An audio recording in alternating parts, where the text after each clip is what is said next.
Hi everyone!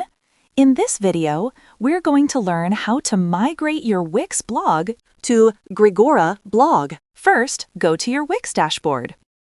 In the Wix dashboard, navigate to Settings. From the Settings section, go to the API section.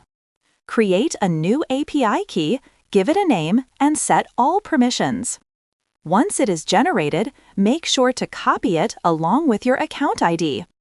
Now, go to Grigora site dashboard. Open Settings and click on Migration. Here, select Wix. Paste the API key and account ID you copied from Wix. Click on Connect Account. After connecting, you'll see a list of your Wix blogs. Select the Wix blogs you want to migrate. Click on Migrate to start the migration process. Once the migration completes, all your Wix blog posts will appear in the Grigora Posts section. This is how you can easily migrate from Wix Blog to Grigora Blog. Try this to seamlessly transfer your blog content. See you in the next tutorial.